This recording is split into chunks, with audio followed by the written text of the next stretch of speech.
On arrive sur une place, on est rechassé, on est pourchassé d'un côté, pourchassé de l'autre. Mettez-vous à notre place, comment faire?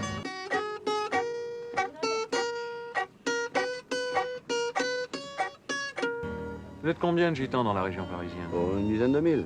Pourquoi les gens viennent-ils ici? Ben ici, vous savez, il n'y a qu'ici où qu'on peut aller, nous. Dans les dépotoirs? Oui, dans les gadous, oui, dans les dépotoirs. Il n'y a que là qu'on nous laisse, quoi. Autrement, on nous laisse nulle part. Ah, moi, je préférerais vivre là-bas, vous savez. Dans les grandes maisons, les grands buildings, là. Est-ce que c'est possible? Parce que les gens amèneraient dans les grands buildings, comme vous le dites, la même saleté qui est ici. Oh, pensez-vous, pas du tout. Au contraire, s'ils auraient leur terrain à eux, par exemple, un petit coin bien tranquille et propre, il se tiendra plus propre. Mais comment voulez-vous être propre ici, vous? Vous vous rendez compte? Regardez comment c'est. Est-ce que c'est une question d'argent? Mais non, pas du tout. C'est pas une question d'argent du tout. Ils gagnent leur vie, vous savez. Il y a des marchands, ils font un peu de tout ici. On n'est pas du tout malheureux, au contraire. Mais c'est plutôt que... On nous laisse pas, vous comprenez? On arrive sur une place, on est rechassé, on est pourchassé d'un côté, pourchassé de l'autre. Mettez-vous à notre place, comment faire? Non, n'irrite pas ton cœur. Une fraction du peuple tzigane sont dans une situation déplorable, vraiment misérable. Ils ont souvent 5, 6, 8 enfants.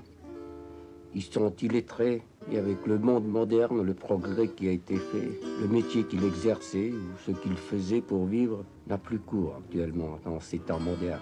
Madame, ils viennent tous les jours pour nous faire partir. Où que c'est qu'on est, faut qu'on parte. On est maltraité avec les agents de police.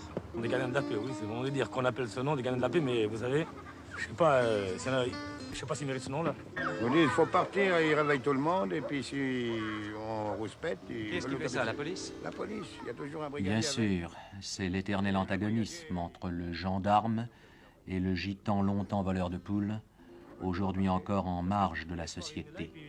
Et au demeurant, nous n'entendons là qu'un son de cloche. T'as beaucoup d'enfants? J'en ai 6. Oh, yeah. Où c'est que tu veux que je vais y aller? Et ils nous ont mis au poste, et puis on n'avait rien sur la conscience, n'est-ce pas? Et j'entendais qu'ils disaient, ah là, on va ennuyer un peu les gitans là-bas. Frappé dans les voitures, ils l'ont frappé sur une femme. Ils ont embarqué l'homme dans le panier à salade, ils l'ont emmené au dépôt. Ils ont dit comme ça, une sale race comme ça, faudrait qu'elle disparaisse. Et pourquoi ça? Pourquoi vous maltraitez-ils? C'est ça qu'on s'est posé souvent la question. Entre gitans nous-mêmes, on s'est demandé pourquoi on était maltraités comme ça. Pourtant, on a assez de passé de misère pendant la guerre. Par exemple, j'ai toute ma famille qui était à Lille, moi, et puis quand il y a eu la guerre avec les Allemands, eh ben, toute ma famille a été transférée dans les camps. Les camps de concentration? Ils ont été à Auschwitz, à Buchenwald. Et là-bas, j'ai 49 de ma famille qui sont restés, qui ont été brûlés dans les fours crématoires. On a été assez touchés par cette misère, par cette peine que nous avons eue. Et nous, on a cru, avec les temps modernes, maintenant, on a dit, tiens, on va quand même avoir au moins le droit de stationner sur les places. Au moins, on va quand même avoir un privilège qu'on n'avait pas eu jusqu'à maintenant. Ben, je vois que c'est toujours pareil, ça n'a pas changé.